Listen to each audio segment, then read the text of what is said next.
Elle chantait les lumières et les rêves de Downtown. Mais sa véritable histoire était toujours cachée juste hors de vue. Petula Clark, la fille dorée de la Grande-Bretagne devenue icône pop mondiale, captivait les foules avec une voix qui semblait scintiller à travers les décennies de changement. Des performances royales pendant la guerre au sommet des hit-parades en Europe et en Amérique, elle était partout. Pourtant, derrière le sourire impeccable et les succès intemporels se cachait une vie privée marquée par un amour intense, des sacrifices et une vérité indicible qui l'a suivie au fil des ans. Aujourd'hui, à 92 ans, Petula Clark a enfin brisé le silence. De l'enfant star à l'icône de guerre. La vie de Petula Clark n'a pas commencé sous les projecteurs. Elle a commencé sous les sirènes. Née le 15 novembre 1932 à Epsom, dans le Surrey, à quelques kilomètres de Londres, son enfance s'est déroulée sur fond de Seconde Guerre mondiale. Elle n'avait que 7 ans lorsque la Grande-Bretagne a déclaré la guerre à l'Allemagne. Tandis que la plupart des enfants s'habituaient aux tickets de rationnement et aux masques à gaz, Petula découvrait une voix capable de percer la peur comme un rayon de soleil. Son père, Leslie Clark, s'en est rendu compte avant tout le monde. Infirmier de métier et dénicheur de talents amateurs par instinct, il l'a poussé vers le micro, non pas pour la célébrité, mais pour servir une nation en quête d'espoir. Ce moment est arrivé plus vite que prévu. En 1942, alors qu'elle n'avait que 9 ans, Petula a été invitée dans un studio de la BBC pour un programme visant à remonter le moral des troupes britanniques. Le destin a voulu que le studio soit bombardé pendant un raid aérien menaçant l'annulation de l'émission. Mais au lieu de paniquer, la petite Petula a proposé de chanter a cappella pour les soldats qui attendaient. Son interprétation de Mighty Lack à Rose a non seulement été diffusée, mais elle a aussi bouleversé les auditeurs. Ce soir-là, une étoile est née. Elle allait se produire dans plus de 500 émissions de radio pendant la guerre, souvent depuis des abris anti-aériens et des camps militaires. Les soldats l'ont surnommée la chérie chantante et la BBC l'a appelée la Shirley Temple britannique. Le surnom est resté, mais il ne l'a pas défini. Tandis que d'autres enfants artistes de la guerre disparaissaient des projecteurs, Petula ne faisait que prendre de l'élan. Au milieu des années 1940, elle a fait une transition sans effort vers le cinéma britannique. Elle a débuté dans le film Medal for the General, où elle jouait une écolière aidant un général à la retraite à retrouver un sens à sa vie. Un rôle approprié, Clark, dans la réalité, faisait exactement cela pour tout un pays. Au cours de la décennie suivante, elle a joué dans plus de 20 films, notamment dans la populaire série Huggett Family, et a partagé l'écran avec des stars comme David Niven et Trevor Howard. Mais c'est la musique, et non le cinéma, qui allait définir son héritage. Le premier enregistrement commercial de Clark date de 1949, avec la chanson Put Your Shoes On, Lucy, sortie sous le label nouvellement créé Polygon, une maison de disques fondée spécialement pour promouvoir sa carrière.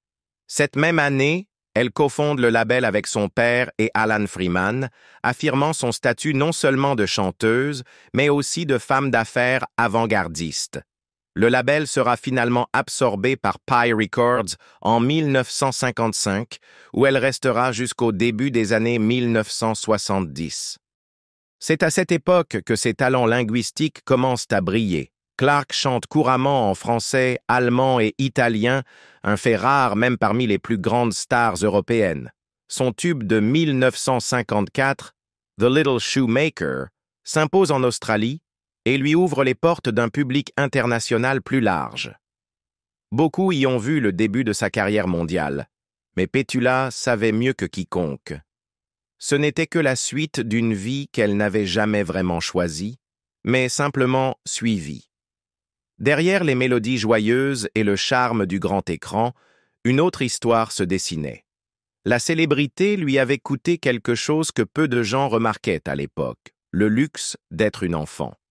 Tandis que ses camarades assistaient à des bals scolaires, Petula répétait pour des émissions de la BBC. Les vacances d'été étaient remplacées par des séances d'enregistrement et des tournées à l'étranger. Et même si elle s'en plaignait rarement en public, elle a plus tard avoué avoir ressenti un profond détachement du monde en dehors de la scène. Elle reconnaîtra plus tard que cette distance ressentie dans sa jeunesse a peut-être inconsciemment influencé la manière dont elle se rapprochait, ou non, de ses propres enfants. Dès son plus jeune âge, Petula Clark avait compris ce que signifiait servir une cause plus grande qu'elle. Elle a donné son enfance à une nation en guerre et en est sortie avec une carrière, une image publique et une voix qui la porterait à travers les générations. Mais la fillette qui chantait pendant les bombardements avait déjà compris une vérité qui l'accompagnerait toute sa vie. La lumière la plus vive projette souvent la plus longue ombre. Gravir les sommets est le son de l'adieu. Au milieu des années 1950, Petula Clark n'était plus une étoile montante. Elle était un nom connu de tous. Elle avait conquis la radio britannique, charmé le public du cinéma et se trouvait désormais prête à embrasser quelque chose d'encore plus grand, la gloire dans la musique pop. À seulement 23 ans, Clark avait déjà vécu plusieurs vies sous les projecteurs. Mais c'est aussi pendant cette période tourbillonnante qu'elle connut sa première peine de cœur, profondément personnelle et discrètement dévastatrice. Il s'appelait Joe Mr. Piano Henderson, un pianiste élégant et charmeur, reconnu pour son style raffiné et sa facilité à établir un lien avec le public. Présence régulière dans les programmes de variété britanniques, c'est sa collaboration avec Petula qui eut le plus grand impact. Ensemble, ils animaient l'émission radio populaire Pet and Mr. Piano sur la BBC. Leur alchimie musicale était indéniable. Des duos empreints de chaleur, des échanges complices et une tension sous-jacente plus profonde. Le public, comme les tabloïds, ne mirent pas longtemps à spéculer. La chérie de la nation avait trouvé son prince, semblait-il. En effet, Petula et Joe étaient amoureux. Ils passaient des heures en studio et encore plus de temps en dehors, à parler musique, vie et rêve. À un moment donné, des murmures de fiançailles circulaient même, mais en coulisses, des fissures apparaissaient, non pas à cause de trahison, mais de peur. Henderson, bien que talentueux, se sentit de plus en plus éclipsé par la trajectoire fulgurante de Petula. Elle recevait des offres de l'étranger, enregistrait en plusieurs langues et surpassait aisément ses contemporains.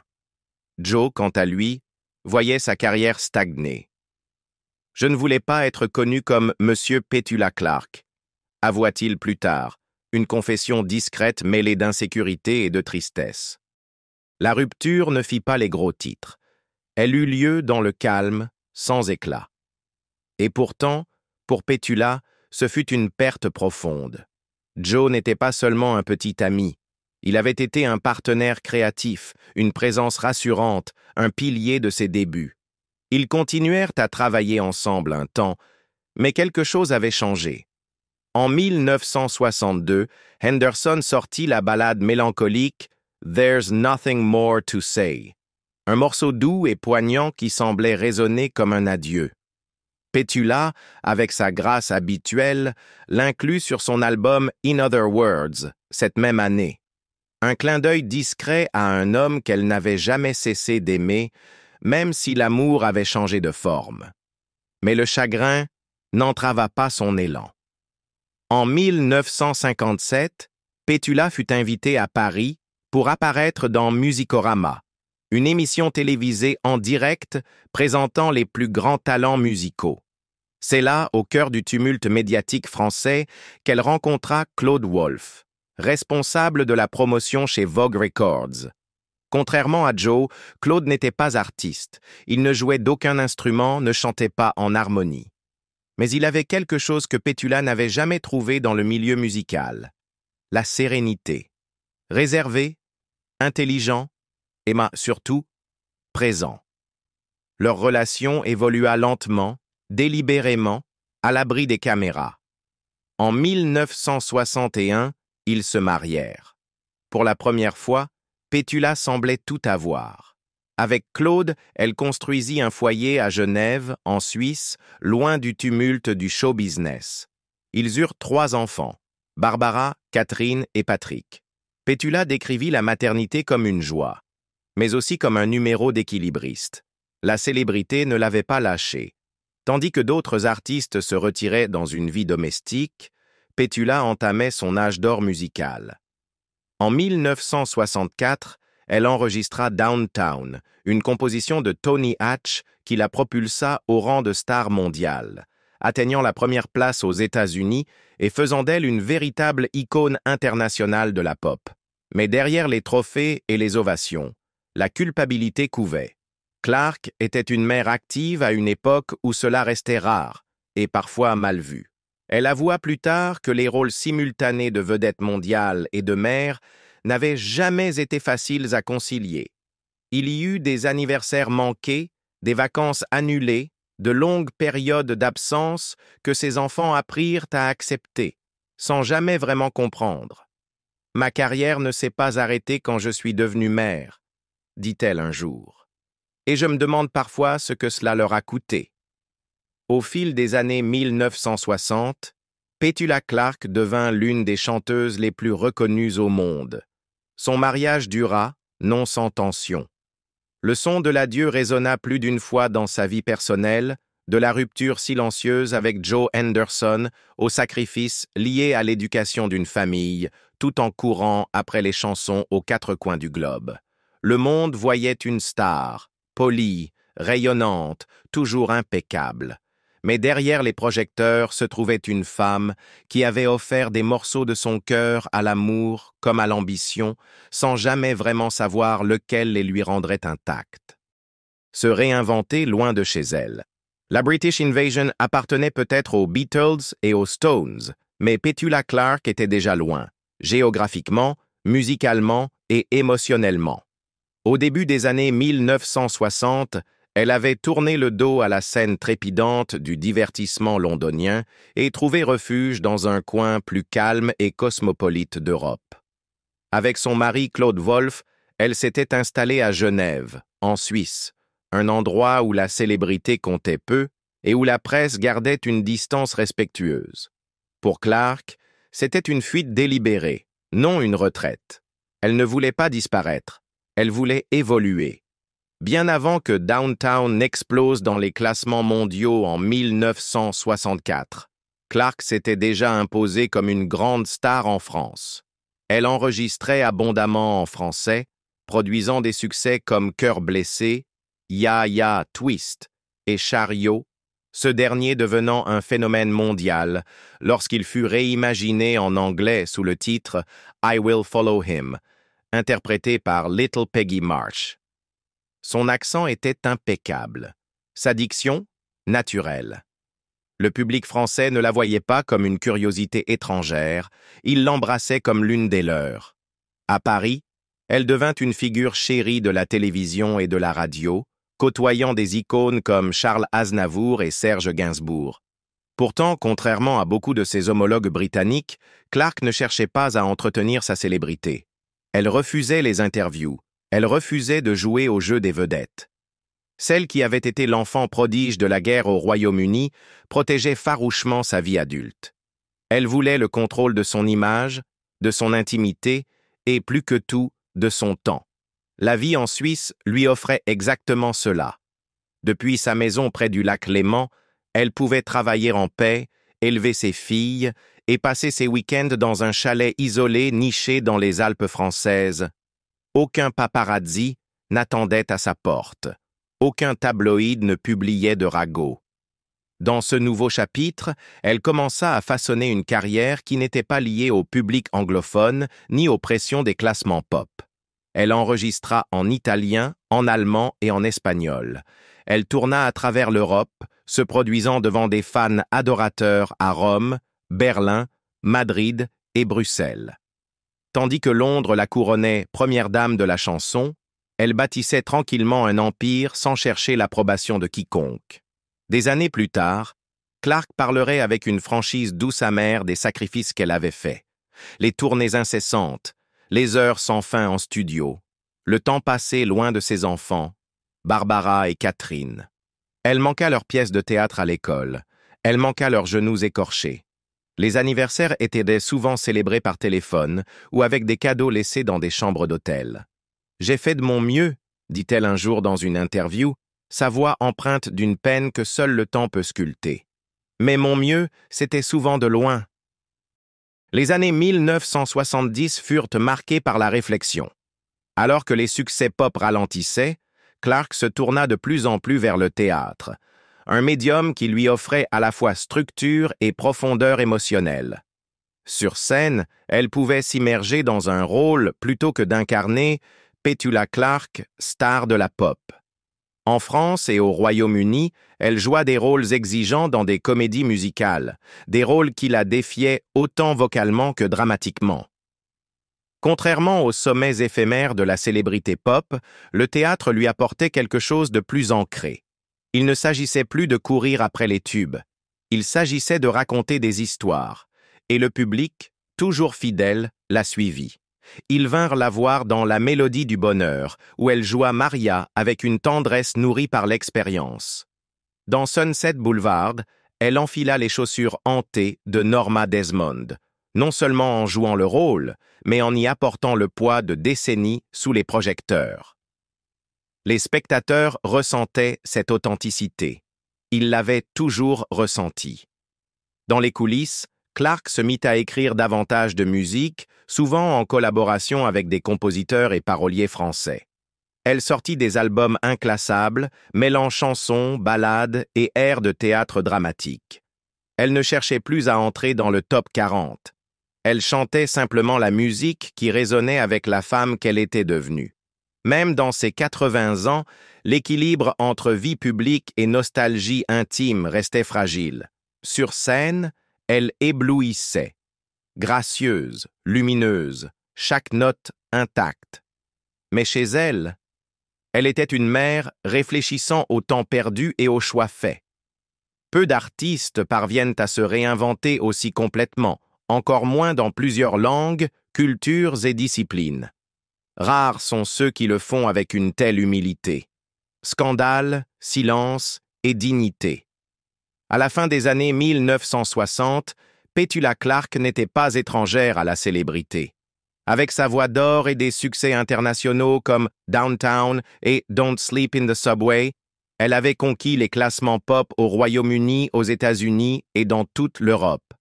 Mais peut-être plus impressionnant encore, elle l'avait fait sans la moindre controverse. Dans une industrie saturée de scandales croustillants et de crises médiatiques, Clarke était une exception, posée, élégante et apolitique. Tout cela changea en 1968. Non pas à cause d'un scandale de son fait, mais à travers un moment si subtil qu'il aurait pu passer inaperçu s'il n'avait pas touché un nerf à vif des tensions raciales américaines. L'incident eut lieu pendant l'enregistrement de Petula, son émission spéciale en prime time sur NBC. L'invité était Harry Belafonte, lui-même habitué à l'activisme pour les droits civiques et aux controverses publiques. Ensemble, ils interprétèrent On the Path of Glory, un chant spirituel et engagé sur l'unité et la justice. Pendant qu'ils chantaient, Clarke, ému par l'instant, posa doucement sa main sur le bras de Belafonte. Chrysler, le sponsor de l'émission, s'y opposa immédiatement. Un représentant de la marque automobile, présent sur le plateau, exigea que la scène soit retournée ou coupée au montage. La raison invoquée était brutale. Une femme blanche touchant un homme noir à la télévision nationale pourrait heurter le public sudiste. Et pire encore, nuire aux ventes. Petula Clarke fut horrifiée. L'idée qu'un geste humain, simple et sincère puisse être perverti en quelque chose de menaçant ou déplacé n'était pas seulement insultante, c'était révoltant. Elle, ainsi que son mari et manager Claude Wolff, restèrent fermes. La scène ne serait pas modifiée. Elle serait diffusée telle quelle, ou pas du tout. Chrysler céda. L'émission fut diffusée sans altération, et Petula Clarke entra dans l'histoire comme la première personne à refuser la censure à la télévision américaine sous la pression d'un sponsor à propos d'un contact interracial. La réaction fut mitigée. Les défenseurs des droits civiques saluèrent son courage discret. Belafonte raconta plus tard qu'il s'agissait d'un puissant moment de solidarité muette. Mais d'autres furent moins bienveillants. Clarke fut subtilement mis à l'écart de plusieurs chaînes américaines dans les années qui suivirent. Les offres diminuèrent. Sa visibilité grand public aux États-Unis s'amenuisa. Non pas par perte de talent ou de popularité, mais en raison d'un contre-coup silencieux de l'industrie. Pour Petula, ce fut un rude réveil. Elle croyait que la musique transcendait les barrières, que l'art, dans sa forme la plus pure, pouvait unir. Mais l'incident révéla une vérité plus sombre. En 1968, même un geste de tendresse entre deux artistes respectés pouvait devenir un point de tension politique. Elle choisit de ne pas en faire un spectacle public. Pas de conférences de presse, pas d'interviews enflammées. Elle ne voulait pas être étiquetée comme une cause. Mais en privé, cet épisode la transforma. Elle commença à aborder sa vie publique avec plus de prudence. Elle devint plus protectrice de son image, non par vanité, mais par nécessité. Elle apprit que la célébrité était fragile, et pour une femme, encore plus. Un geste mal interprété pouvait anéantir des décennies de travail. Dans la décennie suivante, Clarke orienta sa carrière loin du tourbillon incessant de la pop. Elle refusa des rôles au cinéma, y compris dans des comédies musicales à gros budget. Elle ne cherchait plus à dominer les classements. Elle retourna plutôt à la scène, là où sa carrière avait commencé. Elle interpréta des rôles principaux dans des comédies musicales telles que The Sound of Music, Sunset Boulevard et Blood Brothers. Dans ces personnages, souvent marqués par la douleur, la grâce et une rébellion silencieuse, elle trouva un nouveau sens. Mais le mot « retraite » ne faisait pas partie de son vocabulaire. Dans ses 70 et 80 ans, Clarke continua de se produire.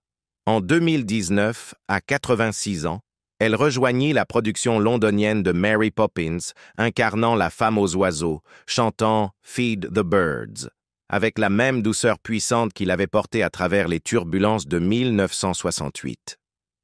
Les applaudissements ne saluaient pas seulement la chanson, mais aussi son endurance, sa dignité discrète et son refus de plier sous la pression.